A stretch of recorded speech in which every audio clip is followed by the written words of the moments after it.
Hello बच्चों, चलिए प्रश्न को पढ़ते हैं। निम्न में से कौन सा आईयूपीएसी नाम सही रूप से सुमेलित नहीं है? एबीसीडी 4 विकल्प दिए, सही विकल्प का पता करना है। तो चलिए प्रश्न की मुख्य अवधारणा पे बात करते हैं। मुख्य अवधारणा देखिए, आईयूपीएसी नाम लिखने का एक प्रारूप होता है। ये लिखा जाता है मूल शब्द, मूल शब्द के ठीक बाद लिखते हैं प्राथमिक अनुलग्न, प्राथमिक अनुलग्न, प्राथमिक अनुलग्न के बाद लिखते हैं द्वितीयक अनुलग्न, द्वितीयक अनुलग्न, और इसके ठीक पहले लिखते हैं मूल शब्द के प्राथमिक पूर्व लगन, प्राइमरी परफिक्स, और प्राथमिक पूर्व लगन से पहले लिखा जाता है द्वितीयक पूर्व लगन यानी कि सेकेंडरी परफिक्स पूर्व लगन। देखिए इनका अर्थ क्या है। मूल शब्द जो है वो मुख्य श्रृंखला में यह बताता है कार्बन की संख्या को, और प्राथमिक अनुलग्न यह संतृप्तता अथवा असंतृप्तता को बताता है, यानी एल्केन के लिए एन, एल्किन के लिए इन, और एल्काइन हो तो आइन। द्वितीयक अनुलग्न यह बताता है क्रियात्मक समूह को, मुख्य क्रियात्मक समूह फंक्शनल ग्रुप को। और प्राथमिक पूर्व लगन ये तब प्रयुक्त करते हैं जब मुख्य श्रृंखला चक्रीय हो, इसको लिखते हैं साइक्लो। और द्वितीयक पूर्व लगन ये बताता है प्रतिस्थापी को, यानी मुख्य श्रृंखला के साथ जुड़ा हुआ समूह है। ए विकल्प में हमें दिया है ये 5 कार्बन की एक चक्रीय वलय है, यहां जुड़ा है COOH और यहां CH3। तो देखिए COOH को बोला जाता है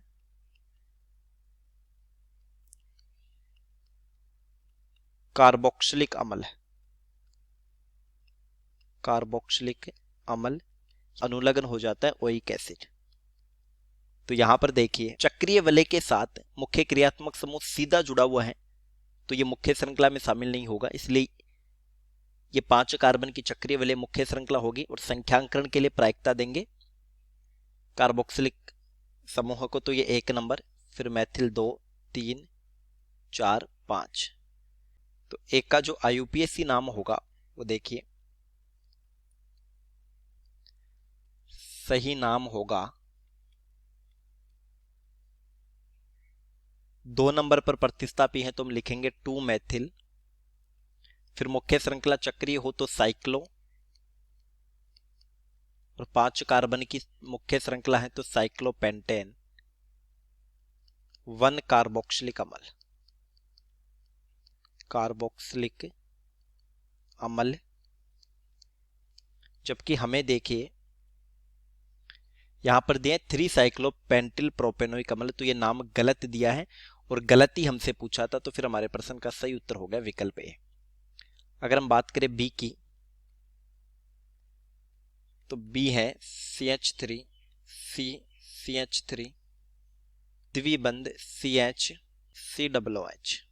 तो देखिए क्रियात्मक समूह के कार्बन को प्रायिकता देंगे तो ये 1 नंबर, ये 2 नंबर, ये 3 नंबर और ये 4 नंबर। तो 4 कार्बन की मुख्य श्रृंखला हो गई। 3 पर जुड़ा है मैथिल प्रतिस्थापी, तो इसका नाम होगा 3 मैथिल। प्रतिस्थापी के बाद साइक्लो लिखते हैं, लेकिन यहां पर चक्रीय नहीं है, फिर लिखते हैं मूल शब्द यानी कि 4 कार्बन हो गए तो इसके लिए ब्यूट। फिर यहां पर कार्बन कार्बन के मध्य द्विबंध है और यहां की स्थिति कितनी है 2 नंबर कार्बन पर, तो इसको लिखेंगे ब्यूट 2 इन, और COOH के लिए लिखते हैं ओइक एसिड, तो ये हो जाएगा इनोइक एसिड। अगर द्वितीयक अनुलग्न AEI-OU से शुरू होता है तो प्राथमिक अनुलग्न का ई हटा दिया जाता है, और यहां पर यही हुआ है, हमने इनोइक एसिड लिखा है, तो ये भी सही नाम है। सी में दिया है 3 फेनिल प्रोपेनोइक अम्ल, तो देखिए CH2 COOH और ये जुड़ा है फेनिल समूह, तो मुख्य क्रियात्मक समूह बेंजीन वाले के साथ सीधा नहीं जुड़ा हुआ, तो ये देखिए 1 2 3 नंबर की ये मुख्य श्रृंखला होगी और 3 पर प्रतिस्थापी फेनिल हो जाएगा, तो ये नाम 3 फेनिल प्रोपेनोइक अम्ल हो जाएगा, तो ये भी सही दिया है।